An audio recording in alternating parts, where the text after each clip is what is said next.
News 18 लोकमतच्या फेसबुकसह सर्व प्लॅटफॉर्ममध्ये आपलं स्वागत आहे. मालवण येथील छत्रपती शिवाजी महाराज यांच्या पुतळ्याची जे प्रकरण झालं त्यानंतर राज्यात एक संतापाची लाट आहे. मात्र अशा प्रकारचे जर पुतळ्याची हेवलना होत असेल त्यासाठी बोलण्यासाठी आपल्यासोबत प्रसिद्ध शिल्पकलाकार भगवान रामपुरे आहेत. दादा, स्वागत आहे न्यूज 18 लोकमतमध्ये. नमस्कार. कशा पद्धतीची या घटनेकडे बघता तुम्ही आणि कशा पद्धतीचा निषेध व्यक्त करता? सर्वप्रथम हे अत्यंत दुर्दैवी आणि दुःखदायक गोष्ट आहे. एक शिल्पकार म्हणून मला खूप खंत आहे की आमच्या शिल्पकार बंधूकडून असा गुन्हा घडलेला आहे आणि खूप वाईट वाटते, खंत वाटते.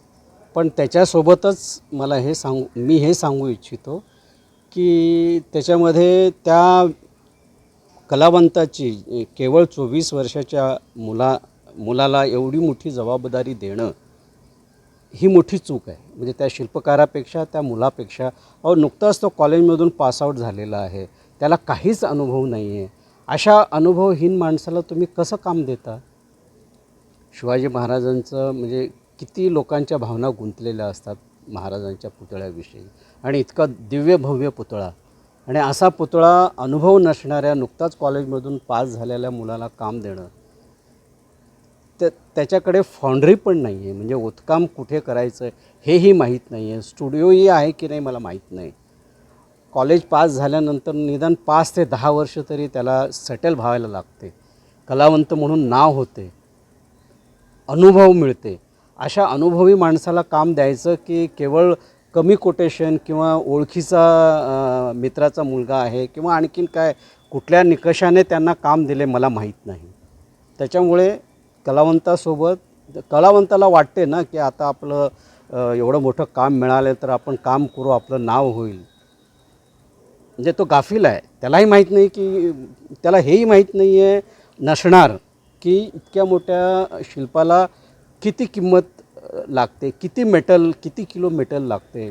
प्रत्येकाचं एक गणित असते, ते अनुभवाने येत असते.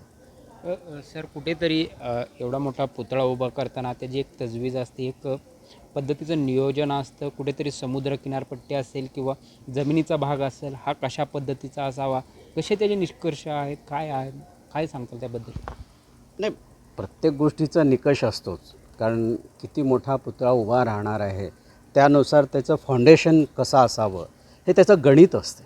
म्हणजे आणि हे तर 15 फुटाच्या वरचा पुतळा असेल तर ते शिल्पकारापेक्षा जबाबदारी जास्त तो इंजिनियरचा आहे. कारण त्यांना ते इतक्या मोठ्या पुतळा हवेने पडणार नाही किंवा त्याचा बॅलन्स जाणार नाही, भूकंप आलं तरी तो थरथरणार नाही, ह्या सगळ्या गोष्टीचं निकष लावूनच म्हणजे निदान 500 वर्ष किती 500 वर्ष तर टिकायला पाहिजे, इतकं मजबूत काम त्या फाउंडेशनने केलं पाहिजे. जेवढी उंची आहे तेवढंच खाली जावं लागते, पाया तेवढी खोली, त्याचं गणित असते. ते सगळं त्या निकषाला धरूनच ते काम केलं जाते आणि केलं पाहिजे. शिवाय पुतळा किती तंत्रशुद्ध आहे, शिवाजी महाराजांचे भाव कसे आहेत, त्याची ड्रेपरी कशी आहे, त्याची मूठ कशी आहे, ह्या सगळ्यांचे बारकावे तपासणी. म्हणजे महाराजच वाटतात की, म्हणजे लोकांच्या मनात जी प्रतिमा आहे महाराजांविषयी ती प्रतिमा बरोबर उतरली आहे की नाही. कारण महाराजांचे फोटोग्राफ 16व्या शतकात फोटोग्राफ अजून अवेलेबल नव्हतं, तर ते काल्पनिक चित्र आहे. म्हणजे तर ते जे काही मनात बसलेले लोकांच्या, ती प्रतिमा आली की नाही हे तपासण्यासाठी कला संचालनालयाची परमिशन घ्यावी लागते. ती घेतली आहे की नाही तेही माहीत नाही. सर, कुठेतरी ह्यात टेंडर प्रक्रियेनंतर हे जे काय टेंडर काढलं जातं त्यानंतर दिलं जातं, 8 महिन्याचा कालावधीत अशा प्रकारचे पुतळ्याची हेवलना झाली. त्यानंतर पुतळा अक्षरशः हवेच्या माध्यमातून पडला. कुठेतरी 500 वर्ष जुने असणारे जे काय मोठ्या मोठ्या मूर्त्या असतात किंवा मोठे मोठे पुतळे असतात ते उभारले आणि ते राहतात. मात्र अशा प्रकारे 8च महिन्यात गेल्यानंतर कशा पद्धतीने टेंडर प्रक्रियेकडे तुम्ही बघता? सर्वात आधी मी हे सांगू इच्छितो की इतिहासामध्ये इतका मोठा पुतळा कधी पडलेला आहे किंवा छोटाही मला तरी माहीत नाही की पुतळा कुठेतरी पडलेला आहे आणि त्याचे एवढे तुकडे झालेले आहेत. अहो मेटल असे तुकडे होतच नाहीत विखुरले, ते खापर फुटल्यासारखे सगळे तुकडे पडलेले आहेत. ते मेटलही कुठल्या दर्जाचं वापरलेलं आहे, मेटल तपासणीही केली जाते, मेटल कुठलं वापरलेलं आहे. तिथे गन मेटलच वापरलं पाहिजे, पंचधातूच वापरलं पाहिजे. तर ते कुठलं मेटल असे तुकडे होऊच शकत नाही, कितीही पडू द्या. एक त्याचे 2-3 तुकडे होतील, हे तर सगळे असे ते तुकडे पडल्यासारखं पडलेले फोटोग्राफ्स आम्ही पाहतो. इथं टेंडर प्रक्रिया काढताना कुठेतरी भ्रष्टाचाराचा त्याला त्या वास येतो असं वाटतं तुम्हाला? असं मला माहीत नाही आहे, माहीत नाही याच्यासाठी काय मी तिथे जाऊन पाहिलेलं नाही आहे की असं झालं आहे नाही झालं.